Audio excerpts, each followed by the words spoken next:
Hey, are you like Jake? Do you lack dress sense? Is your wardrobe outdated? Do you go out for dinner and wear your best Holden or Ford Polo? Well, cut it out. There's no need for it. It's ridiculous. You look stupid. Finally, there's a clothing brand that caters for racers that doesn't make you look like a bogan or Jake. Kush Clothing is here, and it's cool.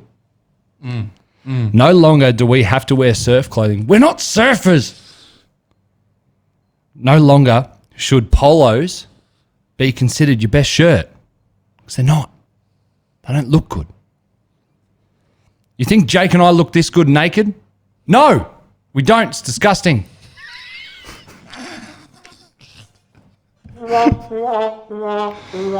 Thankfully, we have these ripper clothes from Kush Clothing Co. to cover our weird third nipples and stretch marks. Kush only use quality garments that are pre-shrunk. Jake, there is nothing worse than buying a shirt that's in your size, falling in love with it, give it a wash, and it ends up with a Kush Clothing sports bra. Well, that won't happen because it's pre-shrunk. People. Their garments are screen printed. That means none of that rubber plastic bullshit that's going to fall off. It's quality. It lasts. Kush is cool. And because Rhino's cool, he's offered us a cool deal. So for 24 hours when this video goes up, you better be watching. They're offering a very limited discount code. Use the code BLACKFLAGGED and receive 20% off your total order's value. Jake, if we had a $100 order, we had a $120 order, and we got 20% off. How much is it? $50. No. I don't know. You don't have to worry about that because the website will do it for you. How cool is that? That's pretty cool. It's cool. That's cute. Cool. This offer is only valid for 24 hours from the release of this podcast. Can I just say something, Nev? Yeah. That offer is cherry ripe. Hey, I see what you did there. This offer is really only valid for 24 hours. So pause the video, right? Move your mouse down, click that little pause button in the corner. Before you do that, click the subscribe button. Yeah, click subscribe, hit the notification bell. Go down, go to kushclothingco.com.au. Select all your cool stuff, go to the checkout, and type in the discount code section, BLACKFLAGGED, and you'll get 20% off your order. That's kushclothingco.com.au, discount code BLACKFLAGGED to get 20% off your order. Jake? Yeah, that's cool.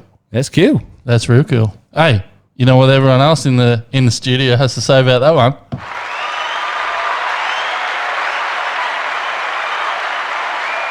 Thank you. Thank you.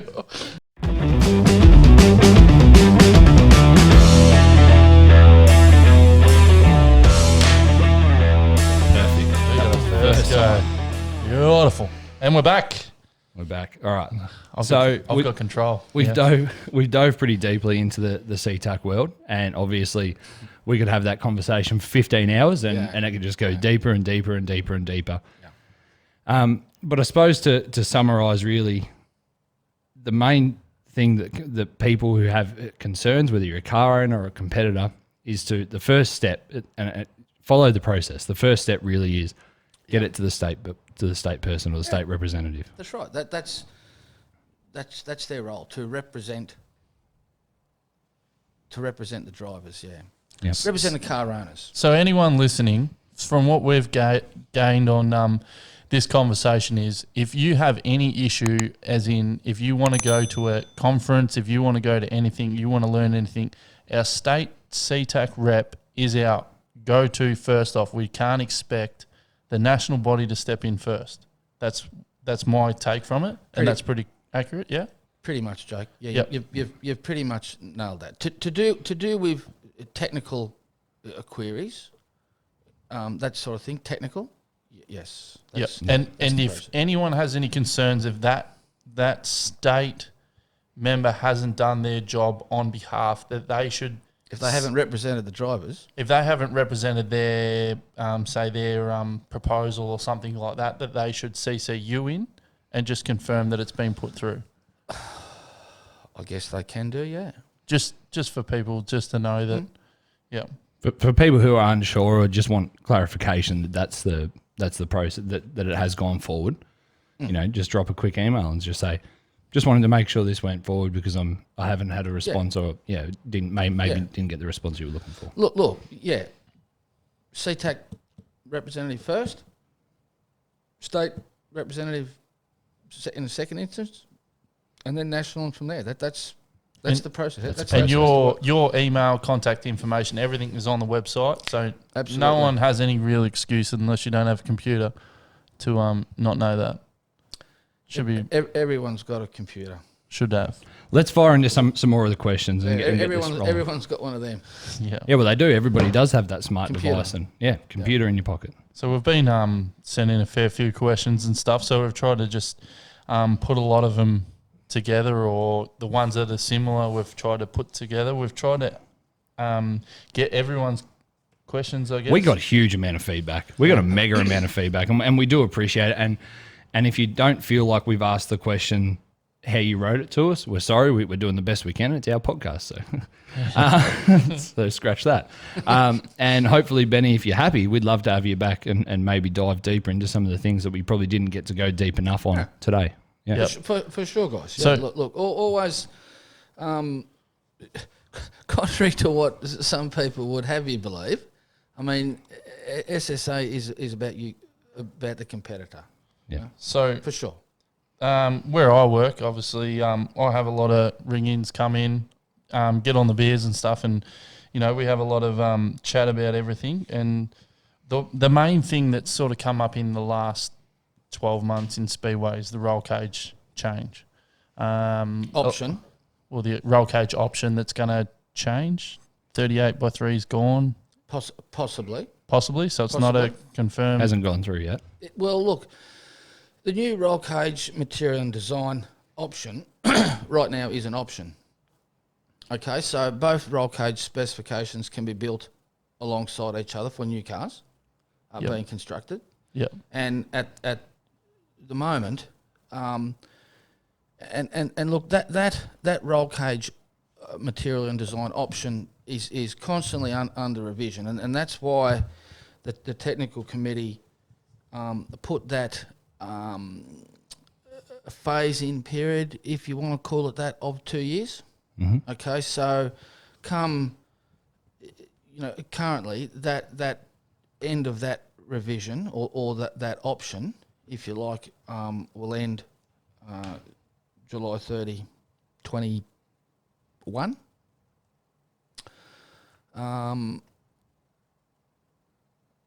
And look, it may get extended. So the 38x3 is not actually committed to being gone. Is that what you're saying? Well, look, that's the end game. Yep. Okay, but I mean, look, we understand and appreciate that material has been in use for a long time. Okay, and look, that whole roll cage material revision, that was the best part of 4 years. So can you just explain to everyone that's watching what actually brought this on? What was the reasons? Why are we changing everything? Like, there's so much. What would be the word, Nev? I don't know. I've got dyslexia. Around, but people just don't understand why the SSA have changed a rule that was in forever. Okay, well, again, right now today, it's an option. So guys, today, this afternoon, tomorrow, can go and get ERW and build a cage to that specification to race in an SSA class. Okay, that still exists now. But look, some of the reason was we wanted to go to something better. And what we've done by providing that option of the CDS option isn't that radical. We're really just catching up to the rest of the world and other forms of motor racing throughout the world. And part of that revision, was identified through, primary and secondary sources and all the rest of it, that some of that material in our cars now was of very substandard, strength. People are building cars out of downgrade. Is that what you're saying? Yeah. Yeah, look. A similar thing happened back in the day when ASCF was what the organisation was then, like a different structure, went from 42 mil steam pipe, which was ERW, which is ERW, to 38 by 3 mil ERW. And at that time, look, that material, as made by Orcon and other suppliers, was no doubt of good strength and up to the job for sure. With quality assurances and quality control and all the rest of it. But look, fast forward to today, where you've got countries like China and India trying to swing off the back of the second industrial revolution and importing this material into Australia at a greatly reduced cost, that will measure up the same and mic up the same, but under scrutiny, well below a standard that is acceptable for a roll cage. So when SSA went forward with putting this forward together, Yep. what tests were carried out? What? I mean, did you just turn around and go, or that sounds like good material, we'll just use that, or was there an actual process in testing the materials and making sure? For sure. Look. A firm in Queensland were engaged to conduct that testing, and those tests and this company. That's what they do. That is their specialty, and they signed off on it. Okay, so it wasn't what SSA did. This was what qualified, certified engineers that do this stuff every day, day in, day out. That was their recommendation. Yeah. And look, on top of all that, there isn't a single, racing category in the world that recommends the use of ERW for a roll cage.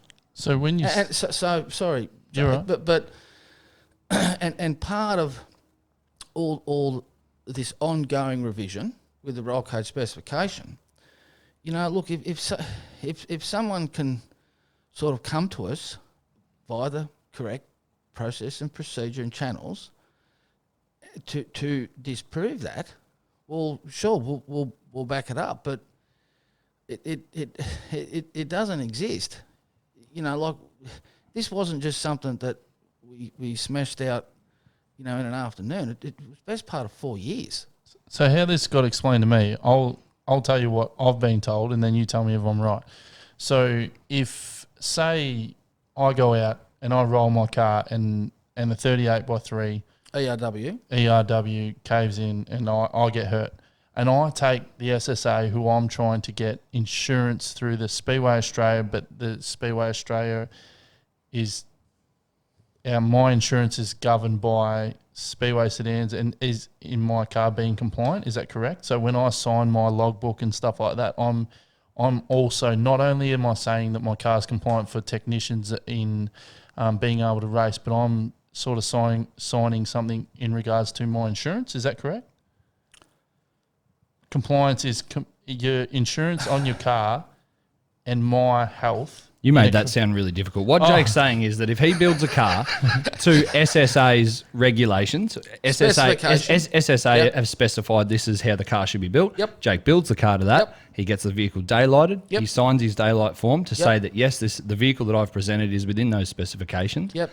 And then he doesn't use the correct materials, just argument's sake. It turns out that he hasn't used the correct He's used materials, exhaust pipe or something. And then he gets injured and puts in an insurance claim through Speedway Australia for his injuries. Yep. And the vehicle is inspected to find that it's got the wrong material. What happens? think that's pretty selfish. I'm in risk of losing my insurance, aren't I? Absolutely. Yeah. Yeah, Nil and that's void. probably what a lot of people don't realise. They want to get it Absolutely. through for the rule book to get racing, but they don't realise that makes them lose that. Now, I've been told that a lot of the reason the SSA went with this new material is because it's approved by FIA. Is that correct? That's correct. And that all the tests and all the reports and everything are there for the SSA to ever use as compliance if a case was ever forwarded to the courts. Is that a big part of the decision? That's part of it, yeah. And then Look, something like a specification change in regard to roll cages, look, that's a pretty big deal, okay? And that's not something that SSA Technical go about lightly, okay? So, which is the reason why it took the best part of 4 years to go through it. And yeah, look, I mean, sure, there were people, and there probably still is, that are against that change. But I mean, look, we have to keep moving forward, you know. And look, I'm personally, I mean, I'm not willing to take that risk that something might happen, you know. And when, heaven forbid, if something ever happened where a driver in one of our classes was seriously injured, if not killed, well, it won't be those guys that are against this, that, or the other walking up the steps of the courthouse to front the coroner. yeah, You know, it'll be the CEO. No doubt it will be me, the chief steward at that particular meeting where the incident occurred. He'll be in there somewhere. The club president, he'll be in there somewhere too. And look, I know that's, you know, absolute worst case scenario. But I mean, in this day and age of litigation, you know, I guess it's very real. I mean, we kind of see it every day in everyday life. You know, that's just the world in which we live today, and it is what it is. You know, and SSA Technical, through that roll cage revision, and now providing that option for that superior material currently. That's the whole idea of it. yeah. So we're trying to, we want to improve things. We want to make it better. We want to make something safe. We want to make it safer, and that's, look, I granted at times it may not appear that way, okay, but look, rest assured, every decision that's made, you know, a great deal of thought goes into it. yeah, And if that particular field requires a specialist, you know, field of knowledge, so we can make that decision, well, then that's what we'll do. So you're trying to pretty much, in the world of insurances and stuff like that, you're putting liability on someone to assure you that material or that equipment is safe. So at the moment, a lot of people are sort of, you know, that are 38 mil fans. The SSA would happily look at keeping the 38 mil if the correct tests and procedures were done that would cover. We've done that. And you've done that. So, We've done that. Look, Okay. like the tests carried out on the CDS material, you know, our base was the ERW. yeah, Yeah. You know, and those tests, you know, involve tests, you know, with tensile, elongation, you know, that's sort of stuff, you know. yeah, And look, and some of those tests, look, in a lot of cases came back as to where that CDS cold drawn seamless material was like 140% stronger. yeah, right. Yeah, that's a big percentage. Of course it is. Yeah. In some test parameters, Nev. Okay, so, and to do with that, you know, the design of the cage was looked at, and some specifications to do with that cage were revisited, churned up, and changes made. Yeah. So you spoke about the international products or certain materials that are being used internationally through motor racing. One of the questions that is often that has been brought up pretty quickly to when we put the call out for questions was seatbelts and window nets. So if I was to go out now, I come from off-road racing as well. So, and we fall under CAMS and FIA ruling. If I go out and buy a set of FIA lever lock harnesses, obviously not cam lock, lever lock, and FIA have given those harnesses 5 years, Speedway Australia only recognises them for 2. Is that correct? I think so, yeah. Yeah. Yep. Do you think now is this something is this SSA or is this Speedway Australia? Well, look, that's a part where the two combine. So Speedway Australia are the ones is the body that determine those minimum safety requirements. Okay, and yeah, look, if SSA wanted to go off and do their own thing, we could totally ignore that, I guess, and have a specification in regard to seatbelts and window nets that was totally off canter of what Speedway Australia have recommended through those organisations that provide those safety requirements, such as SFI, such as FIA. Yeah, I just feel that, I mean, FIA's, to get something passed for FIA approval is obviously far more stringent than the SFI. And if people need to look into what the difference between an SFI and an FIA rating is. Sure. But a lot of these eBay belts that have SFI rating that are out there, and there's some of them are pretty scary, they would not pass for an FIA belt. You don't see a cheap branded FIA set of seat belts. They're expensive. They're expensive for a reason. Obviously, the materials that they use or the manufacturing process is different to those cheaper belts. But if we're going to talk about universal safety for our competitors, and I mean, fortunately, we don't see too many competitors injured by failing belts, but we'd hate to get to the point that we did. So I think, from my personal opinion, that would be a recommendation to Speedway Australia, maybe something to consider. If we're going to be focusing on safety, and safety is paramount, safety before performance and all those sort of things, seat belts, if somebody presents an FIA item, that item should be considered for FIA's, for what if FIA says it's 5 years, I'd like to see Speedway recognise it for 5 years. Because there are some, I mean, Cam Waters races V8 supercars and modified sedans. He's got some really expensive, I'm sure they're not cheap, the belts in his supercar. If he pulls the belts out of those supercars and they're 3 years old and then he can't use it in his modified sedan, that's crazy. Yeah. Yeah.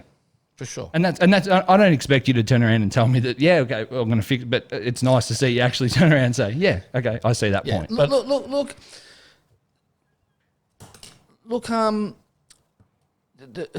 it's all about the minimum safety requirement. Okay, so, I'll give a couple of examples. Okay, so if helmets. Okay, so there's two safety requirements there to do with helmet compliance. So there's the Australian standard, so it's 5 years from date of manufacture. Okay, or the Snell rating, or SA, so special application. That's what SA stands for in the Snell world, special application. So, look, if the competitor thinks his head is worth $100, we'll go and buy a $100 helmet that ticks the box. But if you want something more, go and buy a Snell helmet, that is more expensive, but it's going to provide a higher level of safety. Likewise with a seat. If you just want to buy your run-of-the-mill Kirky intermediate wraparound seat for a couple of $100, well, go and buy that. That's compliant. If you want something more, go and buy a $700 containment Kirky seat. Yeah. So neck brace is the same. If the minimum requirement is for some classes, some classes depending on license grade, that's a little bit different there. So if you just want to meet the minimum requirement, get an SFI rated horse collar. Yeah, I've had that. But if you want something else, if you want to be of a higher standard, go and get a Hans device does or some the- sort of head and neck restraint. Does the FIA ruling get overruled because Speedway Australia gives you your recommendations? Because Sorry, Joe? the the Speedway Australia is more SFI orientated, aren't they? Yeah. So they give you your not your recommendations. Well- they give you your minimum requirements for us to be insured. Well, Speedway Australia provide a minimum requirement. Yep. Okay. That's it in a nutshell. So this is pretty much not a SSA issue. This is a Speedway Australia issue Okay. Well, yes, because we're licensed through them. correct. Yep. And the accident cover, okay, is attached to that license. Yeah. Yeah, well, that makes sense. But having said that, I mean, look, it is kind of a two-way street where of course it's going to be in Speedway Sedans Australia's best interest in representing their members to work with Speedway Australia to achieve those outcomes. Yep. And here we are back to the one team, one outcome mantra. Yep. You know, that motto or slogan, whatever you want to call it, I mean, that has so many more meanings and connotations than just what the Joe Blow on the street reads it on the bottom of an email or a letter or something. And I guess... I mean, look, guys, I can't stress enough that... And I hear this reasonably regularly, not so much now, I guess, but when you sort of get around a bit and go to tracks and go to meetings and talking on the phone and all the rest of it, I mean, I hear the words like the hierarchy or the powers that be, The man. and stuff like that. Look, like I said at the start, you know, SSA isn't one person. You know, there are no mysterious beings in black hooded robes sneaking around in the shadows with this. It does not. It doesn't exist. And look, to be quite honest, it is a little bit. It's a bit offensive, because I mean, look, I know how much, you know. Well, look, I know how hard I'm trying, you know, and look, God knows I'm trying, and every single person involved in SSA is doing the same thing, you know. But hey, look, that's the nature of the beast, and we just want to get on with it. All right. So let's move on a little bit to some more of the questions. Yeah. The most reacted to question that was on the Black Flags Facebook page was from Brody Boss, where he suggested if a vehicle, is it worth the SSA putting together a baseline car? So building a car, let's say we're going to a modified sedan title. Mm. The SSA have a modified sedan sitting there on display at the scrutineering shed. Mm. So as if the competitor gets picked for something that is done incorrectly, the SSA can then take them over to a control car and say, when the rule says this, this is what we mean. We have cut this from here. Your vehicle has been cut from there. Look, and I understand that's easier said than done. Brody's idea, I guess, has merit, for sure. But look, having that sort of vehicle at a national title is kind of like building a hospital at the bottom of a cliff. So, and I guess what I mean by that is, I think we would be, I know we'd be better served by building the fence at the top of the cliff. Mm. So, and Brody's idea, as a matter of fact, is something that the New South Wales Technical Representative Doc Bailey and I have talked about a little time ago, where we had a kind of a lane brain idea to construct a car. Of half of it was built non-compliant, and the other half was compliant. And I think we even went down the road of joining half a Commodore to half a Falcon or some crazy deal like that. But that would be used. It'd go back before national title. So it would be something that the states that make up SSA, through those technical representatives in those states, to use at educational meetings and seminars and all the rest of it, courses if you want to call them that, so that the scrutineers within those respective states can use it as an educational tool. Yep. Okay, so instead of treating the victims at the bottom of the cliff, we're moving it to the top with a fence. That's prevention over repair. Absolutely, and again, that comes back to a little bit about what we were talking earlier with the CTAC process, where there's opportunities for that for sure. Yeah. So the next question that was one of the biggest questions, and I was blown away by how many people messaged the page directly asking this. Roof numbers. Do we still need them? Are they practical? Look, of all, and look, personally, I mean, roof numbers. Look, I know why they're in place. And having said that, I can see why some competitors hate them with a passion. I don't. Okay, it's a bit of tin on your roof with a sticker on it. What are you worried about? It's not slowing you down. Well, look, never mean. They run real big. To be quite honest, I mean, take it or leave it. And look, I guess at the end of the day, if that's what the competitors want, if they don't want roof numbers, well, look, we'll look at that. But I mean, through CTAC first, is that right? Well, through the state bodies. Well, look, in those instances, Jake, good question. Glad you asked. In those scenarios where it would affect all classes, of which this particular example would, well then, yeah, it might come to CTAC, but then it'd go straight to technical. But someone has to put in a written submission for this. Is that right? Of course, it's a change. Yeah. It's a change of specification. Yeah. So through their state to CTAC. Absolutely. Yeah. Yeah. And look, I'll take it all. I mean, look. I honestly think that of all the things affecting SSA classes right now, I really, roof numbers aren't a priority. I wouldn't have thought so, Nev. No. All right. But hey, look.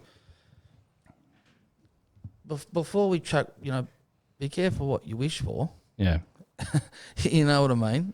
Yep. Like, yeah, just if guys want to remove the roof numbers, fine. I can't see they're holding the sport back, or they're preventing anything. Other than if a transponder fails, it's easier for somebody to keep an eye on that number. Well, hey, I mean, look, that's if and when we receive some formalisation of that to look at, yeah, for sure, we'll address it in due course. So, friend of the show, Mark Jennings, brought up a question about the infield tractor tyres that we're seeing pop up all over the place. The idea being put there to stop competitors cut the pole line. What we've seen is vehicles hitting those tyres and causing serious damage to both driver and competitor. It's happened. Should they be there, or should they be removed and just let the stewards do their job, or is it not to do with SSA? Oh, look, it's definitely it's not something that SSA can control. I mean that sort of thing comes back to the venue operator and Speedway Australia and yeah, their track license and all the rest of it. Yeah. So, but as somebody who's seemingly wanting to put the safety of the competitors first, do you agree with them? Personally, no. And I think that's unanimous, really. Having said that, look, I can also see it from the venue's point of view. I can see what they're trying to achieve by doing that. And look, I mean, I guess that's their prerogative as the venue owner, you know, and the people putting on the show. I get that, but look, I would imagine that there are other ways to possibly achieve that same thing. Yep. Cool. Going. Snake, you next? Yeah, we'll go on to supers. Where do you see that sport or that class going, heading? Been a few issues in the last... Such as? I'll ask the question how people asked us. Super sedans, are they dead?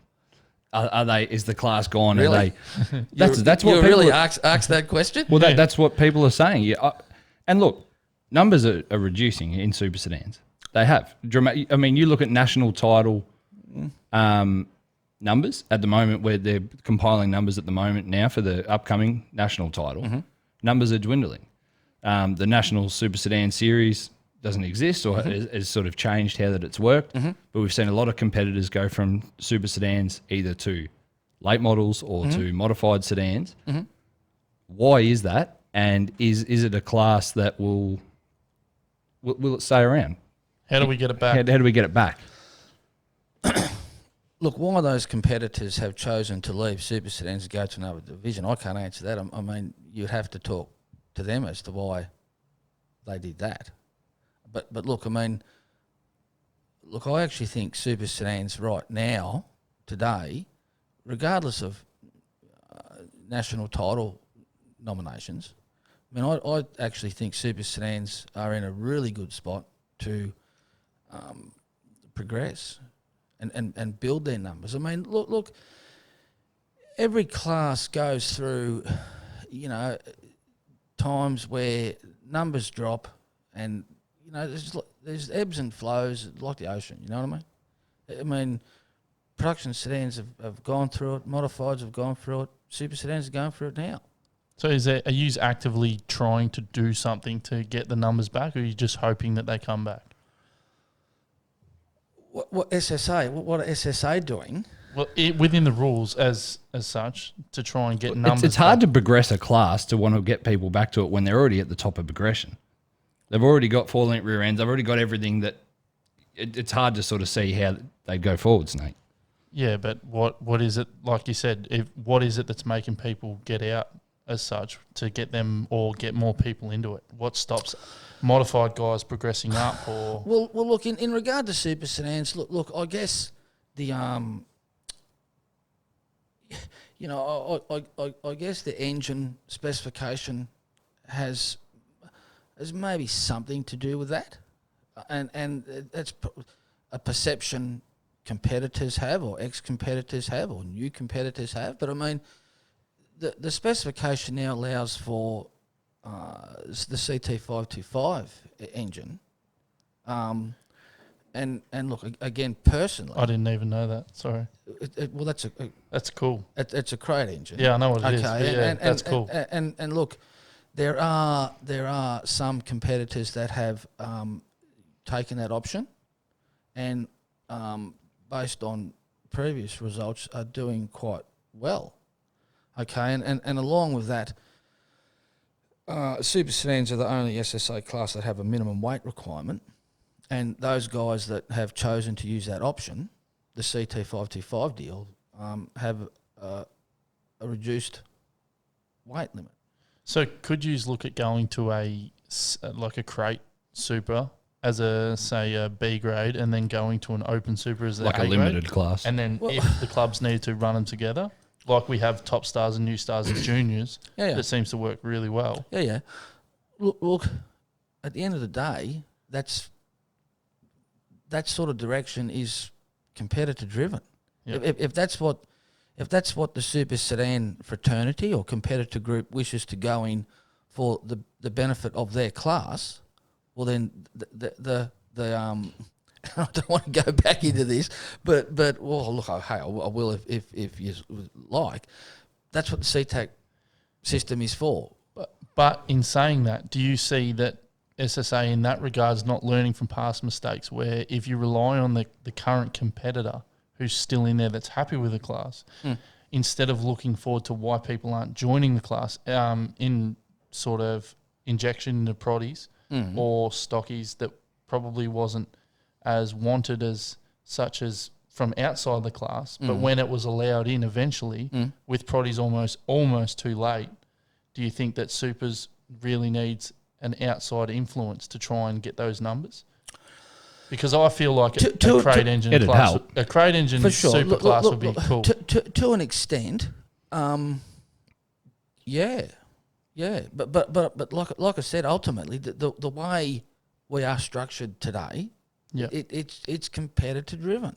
I mean, a lot of the answers to these to the questions, which are good questions, the answer lies within, and I think I can see it that more and more people are starting to see that, and it's been kind of staring them in the face for a little while. I'm not trying to suggest that they're dumb or they've been oblivious to what's been in front of them all this time. But yeah, I can see that more and more people are starting to sort of take the attitude, well, yeah, look, I am passionate about this. I'm going to go further with it. Yeah. Which is great. Look, that's great to see. Look, and taking that, moving that on a little. I mean, technical, we need, for us to get better at doing what we do, we need to be challenged. I'm a big believer in that. We need to have the Jake Drewetts of the world questioning. We need less of him. Questioning. Plenty more of me. Questioning specification and how it's formulated, how it's written. A lot of people see that as a negative. Like, what's Jake Drewett banging on about again? Yeah. Well, okay, and EAs and modifieds. That's what I'm banging on about. That's what's up. and sometimes as an official, again, it's only human nature. Like, you see that horrible bloody orange thing come over the pen, and you think, oh God, here it is again. But that's taking a reactive standpoint. What? Okay, why not turn the perceived negative into a possible? Into a positive, which is kind of the way we do it now with the example you led into with Sydney, Jake. You know what I mean? Like, I really think we're better served in trying to work with the competitor in making their car compliant rather than hitting them with getting excited by shafting them and getting excited by taking them away. For sure. But just before we finish on that, with that super thing, and like we said, I think that crate with the whole Burt Box quick change, everyone pushing for that in modifieds. There's a lot of people that almost want some, not everybody. Some. There is some people in modifieds that almost want that crate super sedan. Mm-hmm. Probably me included, that would go to that. Mm-hmm. So I think that's where the SSA needs to look outside that actual competitor base in the class, because they need to look at who would be the ones to come into it. For sure. And modifieds would be where a lot of them would come from, I feel. For sure. Yeah. All right, as long as we agree on that. well, hey, look. I don't think it's a matter of agreeing or disagreeing. To be honest, I mean, I think it's, look. We need to communicate more. We need to consult more. It's a two-way street. You know what I mean? Like, yeah, sure. I think. When I say we, I'm talking about SSA. Licensed technical officials. Look, we need to be working more with you guys, and vice versa. Look, it's easier to ask permission than to seek forgiveness. And look, we're trying to do our best, guys. Yeah, and we get that. And look, I really do believe, for what it's worth, that we are starting to get ahead with that. Yeah. Or at the very minimum, make some pretty good inroads into that. We're only picking on the minor things here. Like, As a whole, we're pretty happy. And, Like, and we really, can't I complain think too that was much. the voice of the competitors and the people who were interested too, because the messages that we got come through, there was no real drastic standout point. I mean, all of these points have merit, but there was no real standout point that sort of went, this is going to directly affect our sport, and if we don't act now, we're in. But I think if we asked that question 5 years ago, she would have been a pretty wild old inbox. Yeah, it still was. Trust me, I had to go through it all. All right, so let's just move forward now. National Junior Sedan title this year in Collie, Western Australia. Unfortunately, there was a national disaster, devastating fires across the country. During that devastation, that was around the period of the Junior Sedan title, there were some competitors Leading up to. Speedway Sedans Australia actively were working with Collie Speedway and the fireys to make sure that event was safe to get to for competitors travelling around the country and for the safety of the event to continue. They were notified that there had been some road closures, and working with those fire teams knew that the highways were open. There were some competitors who decided that they weren't going to get through or that it wasn't safe to continue and turned around and went home. Some of those competitors Waited it out. and made it across. Do you think when there's a national disaster, and I say disaster, not just a rainout or anything like that, like it has to be a flood or a fire or something really devastating that we really wish does not happen, that will affect a group of competitors attending that title, should the title have been postponed? Look, a lot of ifs in there, you know, and look, my answer is no. I don't believe it should have been. I don't agree either. I mean, look, you're right, Neb. Very unfortunate, but it's not called a natural disaster for nothing, because it is natural. You know, and for sure, some of those competitors were look, they made the choice to either wait it out based on the local authorities over their highway. I mean, look, I really fail to see what SSA could have done about it, apart from me sacrificing my livelihood to go and put the fire out. Yeah. I mean, you guys have to rely on what the authorities say. Of course we do. Yeah. Of course If the we authorities do. say, yep. We really haven't got any other choice. So if that highway would have remained, like in the end it did open, as you said, there were quite a few competitors who waited out and then still made it to the event, and SSA allowed them to arrive late if they were inconvened by the highway closures. If the main roads to Collie had have remained closed, then would there have maybe been a postponement of the event? No. No. The event, the show will go on. Because what happens to the kid that their parents have taken time off, they've driven from, say, the top of WA down. I don't really know where Collie is, but I'm assuming it's down further. But what happens when the title's postponed to February and then they can't make it? Yeah. You're gonna guarantee you're gonna make someone else miss out. Yeah, and you're never going to keep everybody happy. I understand that, but it sort of becomes when it's classed as a national disaster, when it's been recognised as a huge devastating effect to the country. If people can't make it to the national title, and it needs to affect more than just a few, more than just one or two competitors, say from Tassie who couldn't make the boat or the boat break, something like that. Like the Australian Modified Sedan title happening in Tasmania this year. If none of the cars, for whatever reason, all the boats break down, nobody can get from the mainland across to Tasmania, will the title still go ahead? Yeah, it should, because what happens if it's held the week after and old mate in Tassie can't get there, who nominated for when the nomination form was on?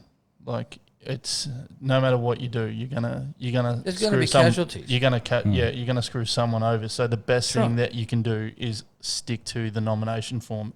Someone might get lucky, someone might get unlucky. That's just how it is. I mean, the perfect world, everybody makes it to a national title and the winner prevails. But it's not going to happen every year. So unfortunately. Well, that still will It's happen an there. uncontrolled factor. I mean, there will still be a new national title, Champion. title holder crowned. Yeah. And that's for certain. But I mean, like I said, there's a lot of what ifs. I mean, what if the sky falls down? What have you car? Don't say that to Jake. He'll put his L4 hat on.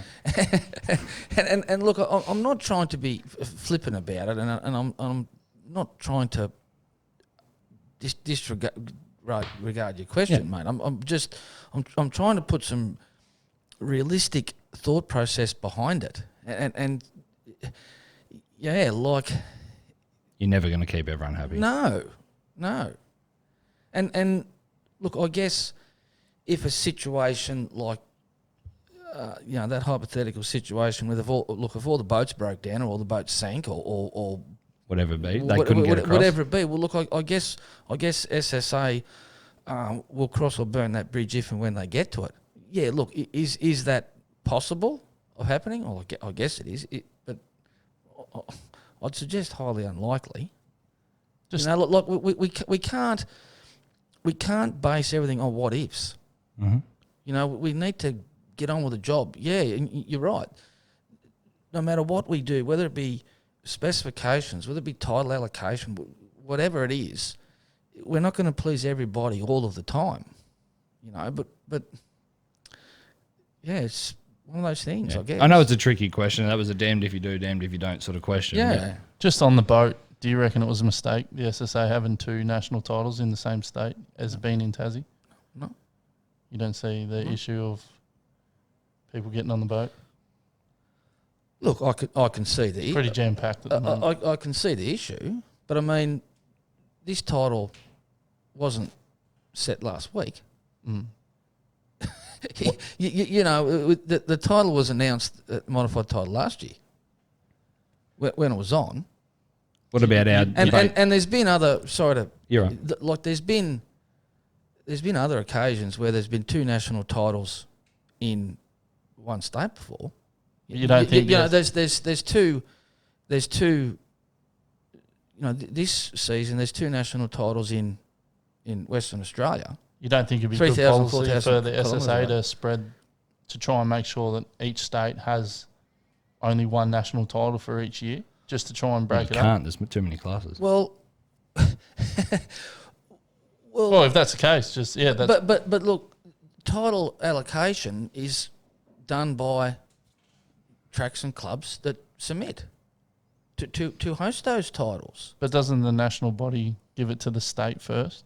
There is a rotation that is a guide, but I mean, the way our classes are now and the way the organisation is and what we want to do moving forward with national titles, especially with the live stream,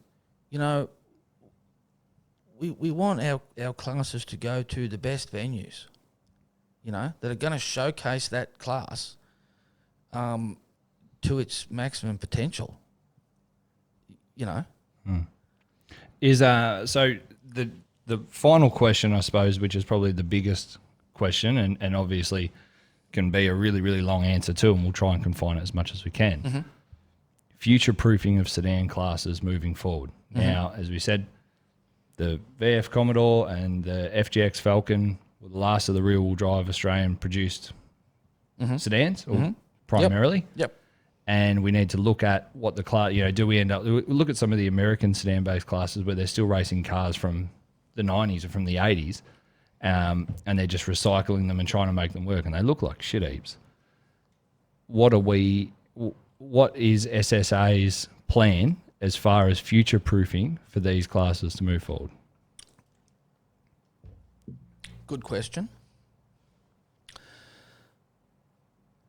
Look, if someone, and I've said this before to various people, if someone had have said to me 5 years ago, in 5 years' time, Australia isn't going to have a local car manufacturing industry, well, I would have laughed at them, as I'm sure we all would have. But it's happened, and yeah, look, I guess it's possible for that local manufacturing to reignite and start again. Highly unlikely, but I guess that's possible. So yeah, look, there has to be, well, at least at the minimum, some recognition of that, and it's been recognised. But I mean, that comes back to the guys in those respective divisions to come forward with their ideas. You know, come forward. You know, don't rely on the powers that be to miraculously come up with the silver bullet. You know, because It's not up to you. Yeah, you need the submission to move forward. Well, that's right. I mean, we need the guys. I keep saying guys. You know, We know what you mean. The people. We need the competitors. We need the competitors to be passionate about their class. You know, we need them to come forward with suggestions. You know. Yeah. So suggestions of the Mustang and ultimately, I suppose, the Camaro as well have been suggested.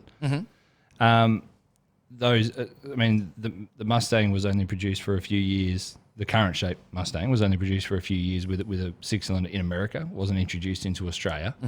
So moving forward, that vehicle, if we said in a modified sedan, was to be introduced, it would be to run a Barra engine, like what we're seeing in the later model Falcons now. What issues, what hurdles do we run into as far as introducing that vehicle with that differing driveline? Well, look, I guess there's probably a number of issues in regard to that. You know, engine placement for one. I don't know, the weight of it perhaps. Yeah, I really don't know. Again, that's going to come down to someone, again, putting forward a submission for the inclusion of that car. You know. So some people and again, sorry, you're right. Jake. If that's what the competitors want, if they see that as a good step forward for the future progression of that class under the circumstances that we've just mentioned, yeah, I guess due process will take its course. Some people will make the argument on the Mustang with a Barra in it that it never come out with one and stuff like that. What would you say in regards to that? Because I would make the argument that, you know, technically we could have a FGX right now with a crossflow in it. Correct. Technically. Well, not technically. That's no, technically meaning that's that permitted. I don't think anyone would actually do it, but you could. So do you see that as a non-argument in the regards of getting a Mustang through? Yeah. So there is really no reason that car should not be considered very strongly. Look, personally, I don't think so. Yeah. You know, but look, I mean, like I've tried to put forward, it's not about me. Yep. You know, it's what I think doesn't really matter. Yep. You know, I mean, I'm not SSA. You know, I'm just one little bitty cog in the machine. You know what I mean? The way that machine works together and chugs along is driven by the competitors, the people who SSA represent. You know? Yeah, so same thing we go back to. It's just literally competitor gets it to CTAC, get it through. Yep. Get it in. That's right. Yeah. But you know, be prepared for the answer. Yeah. You know what I mean? So that question was based mostly around, for me, it came from modified sedans, moving towards Mustangs. What about classes, let's go to the other end of the scale, like street stocks, with the front of the vehicle, you know, how easy a knock to the front of them can, you know, then they're going to have to go out and re-shell. Wrecking yards aren't keeping shells like they used to anyway, and numbers are going to dwindle eventually over time. Is it worth, do you believe, looking at options such as cutting out the fronts or adding in more bar protection to be able to increase the lifespan of that particular vehicle within that class? Well, look, that sort of thing never is definitely an option for sure. I mean, look, this supply thing of our mono cars can be likened to a fossil fuel. You know, they will run out. There's no doubt about that. And I think that we have to keep an open mind as to what a solution to that's going to be in the future. I mean, I don't know when that supply is going to run out. I mean, there's a lot of factors that will determine that I don't know.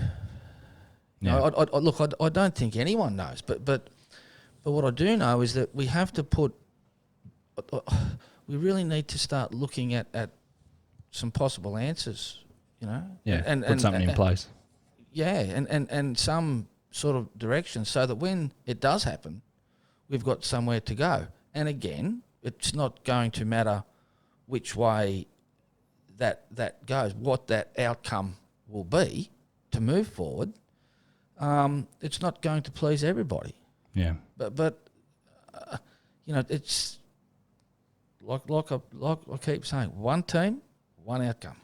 All right, I'll move on to a proddy question that come in, and this is something that sort of rings fairly true for me because being obviously a shock supplier,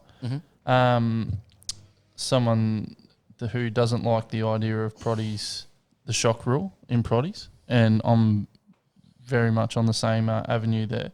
And they also believe that proddy should remove the brakes because it doesn't really increase the racing or anything like that, and trying to gain that gap between proddies and stockies.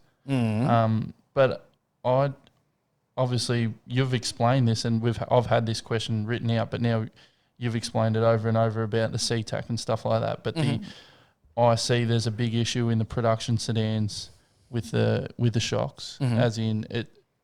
Jake, you're talking in regard to production sedan section 10, shock absorber specification.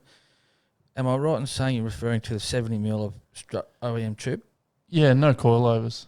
I find that a $70 coilover just eliminates so much work for the competitor, and the fact that with that you're allowed to run any shock pretty much you want, is same as a modified. So you could run a $1,400 Integra IDA, and then you've got to run this thing. I would prefer that proddies went to a steel-bodied, non-adjustable coilover shock that is anyone can mount, easy as, done, cost you about $300. So for me, moving forward, obviously, if I put that in a submission, is that going to be looked at? Is CTAC and SSA open to changing that rule, do you believe? Or is that just because in the recent times it's been changed to that? Look. The short answer to your question is yes. CTAC would look at that. Okay, but and yeah, look, I know for a lot of people in production sedans and that competitor group, when they see that 70mm, they don't quite work. They can't quite understand it, and there is part of it that would appear to not make a hell of a lot of sense. But look, that's just one of the lines of demarcation, I guess, that separates modified sedans from production sedans. And right now today, that's that line in the sand. Moving forward, look, it's fair to say that specification requirement could be looked at in the future. For sure, it could be. But a lot of that I would imagine, swing on where modified sedans go, you know, and look, that kind of comes back to the next generation engines, Alloy Tech and Barra engines. You know, look, eventually that was my next question, actually. well, eventually, look, production sedans will go to that. Okay, yep. but right now, based on driver consultation and driver feedback through CTAC meetings, no, the majority of competitors don't want that. They don't want the Barra or the yet.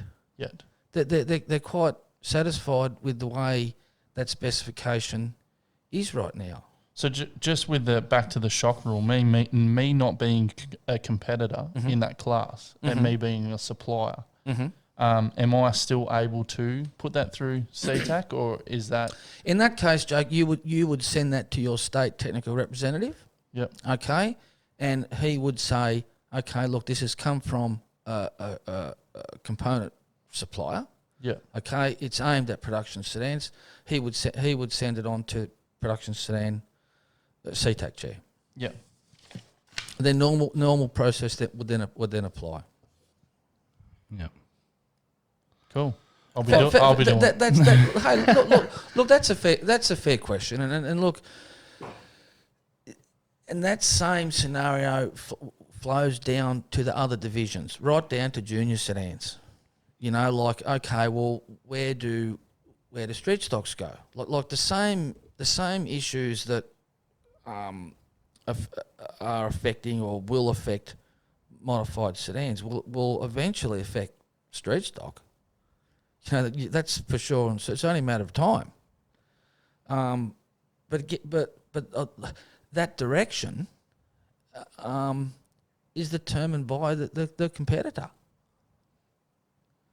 Yeah, and that's really what today is all really come down to, is that it relies on the competitor to take the step forward. That's right. Make the submission. The opportunities there for that to happen are there, you know, and guys need to, I guess, exploit that opportunity.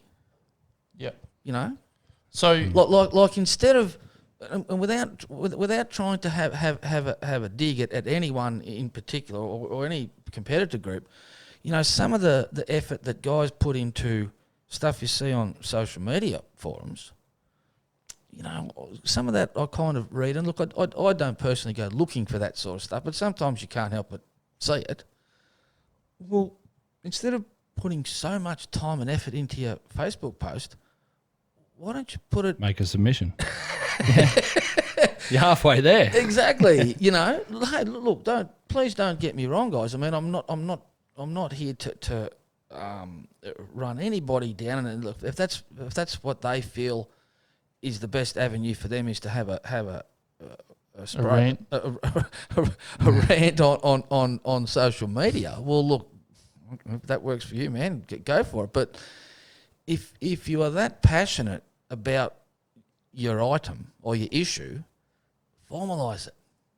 You know, get down in the guts about it. You know, no, look, I'm going to do this. I'm going to, and if they're that, if they can't do that, if they're not that inclined, where they can't string two words together in a letter or a submission, get someone to help you. I don't know. You know, hey, even contact your state rep and work with them. Absolutely, Nev. Absolutely. Hey, look, I'm really passionate about the production shock rule, but look, I'm a bit of a dummy, and I'm not real confident in writing this out so it makes sense. I can't say words properly. We'll just make them up, Jake. Yeah, I'll just make them up. Yeah. Ask. Look. Of course, he's that guy is going to say, yeah. Look, I'll give you a hand. No worries. We'll put our heads together. We'll put something together. You know, look, I think competitors, no matter what it is, they want consistency. Okay, whether it's stewarding, technical, prize money, registration costs, the list goes on and on and on. The one thing they want is consistency. And one way to achieve consistency is with a process, with a procedure. You know, that's the way how we get it. And look, I know that's SSA's way of collating that data. You know, and the more data we have, and the more records we have of written correspondence, the better off we're going to be to help us in that decision-making process, so we can achieve that level of consistency for everyone. So, yeah, the opportunities are there, and look,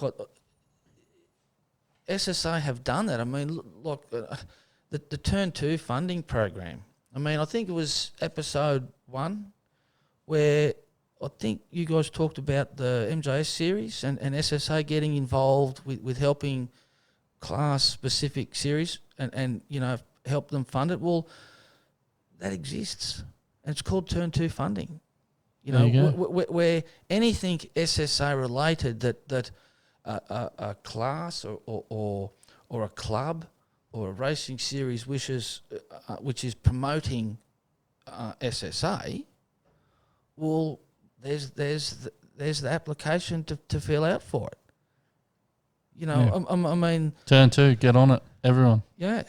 Yeah. And look, that program's been in for 3 years. We'll Turn 2 buy us new curtains. Still not happy about them. It's been bugging me for 4 episodes now. Yeah. Hey, look. There's criteria. Yeah. And I don't think those curtains will meet that criteria. Come there, on, but you can give it your best shot, mate. You got my vote. Thanks, Benny. All right, mate. Well, look, we've run out of time. We really appreciate you making the trip to Mildura for this and coming in and having a chat. To everybody who wrote in, submitted questions, and put forward anything, we really appreciate it. We do. There was so many to get through. There was like hundreds of questions submitted, and we tried to roll as many of them into the same questions as we could to sort of cut down time. And I think we could probably still go a lot deeper. And as I said, Benny, if you're happy to join us, we'd love to have you back and obviously go a little bit deeper than what we did today. But on behalf of Jake and myself, thank you very much for coming in, and everybody watching at home.